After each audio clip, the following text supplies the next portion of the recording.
Baby, the Mokala National Park near Kimberley turns a decade, and as they celebrate this milestone, nature is also playing along. Recovery is seen everywhere in the park following a severe drought which saw a number of animal deaths. The veld is a tinge of green, and the stork has come a-knocking. After a severe drought, Mokala is showing off again. Even this very rare black springbok striking a pose. The vegetation is recovering after some rains that we got this year.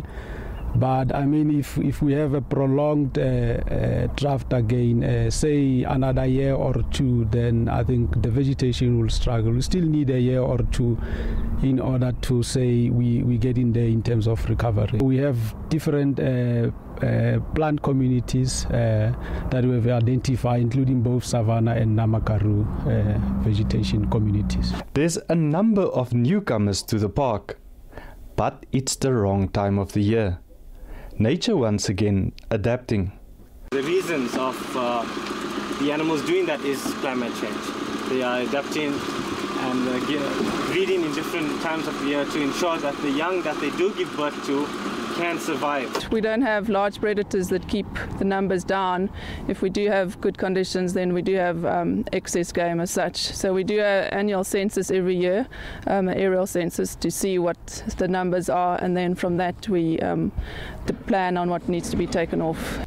Some years the numbers increase to such an extent that they donate to other parks and projects like the Komani Sun Hunting Farm in the Kalahari. The park also plans to introduce 2 of the big 5, lions and leopards, in the near future.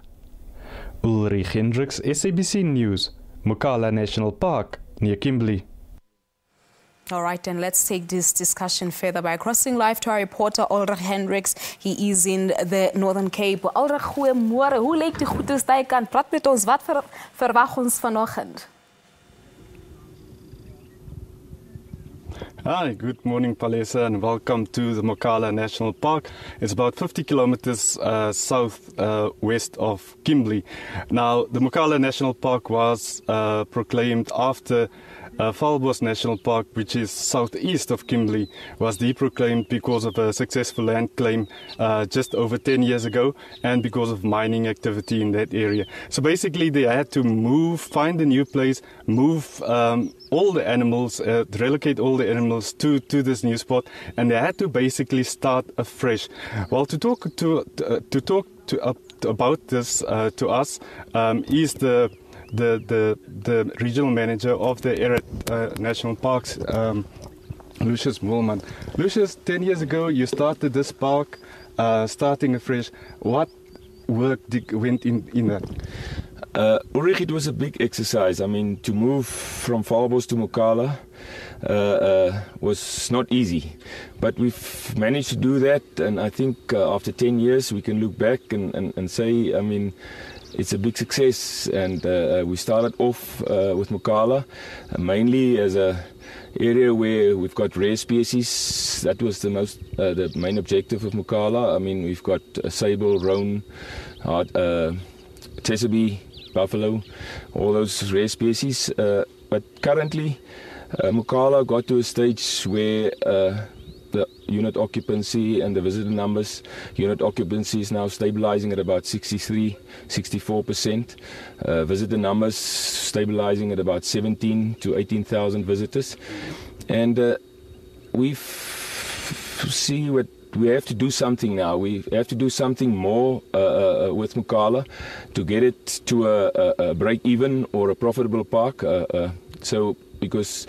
And we have to expand our accommodation units. And how must you do that? You must do something different. And we're looking now at other ways of doing that. And one way of doing that, we've done it with 2 other parks, is to bring in predators.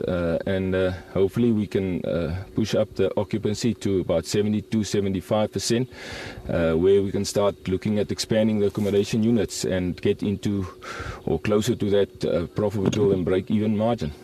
But you did mention that you have endangered species here. So, and bringing in cats will, of course, mean that those predators will hunt those. So how do you manage that? Yeah, Ulrich, we don't just do that decision or make that decision just irrationally.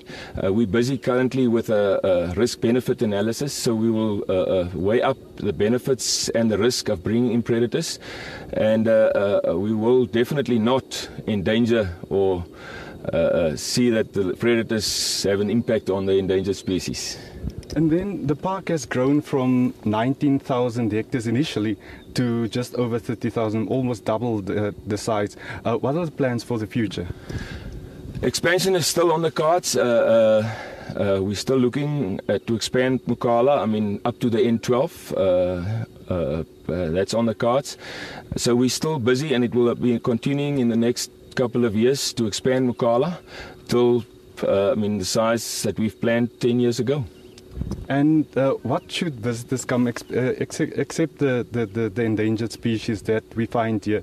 What else can they see here? Ulrich, there's lots to do. We've got bush braais, we've got hiking trails. One can go and look at the petroglyphs. Just the scenery at Mokala.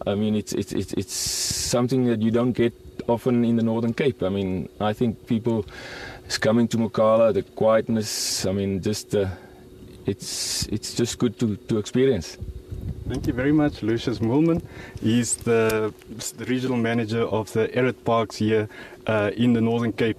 Of course, we went for a guided tour yesterday, and we saw lots of animals, lots of tame animals. They actually, unlike other parks where once you get close to them, these ones will actually just be very close to you. We've seen very rare animals as well, like the black springbok. That's a very rare one. The first time I've seen the one in the 10 years that I've come here, and lots of animals, and something that really people should come and see visiting Mokala National Park. Back to the studio.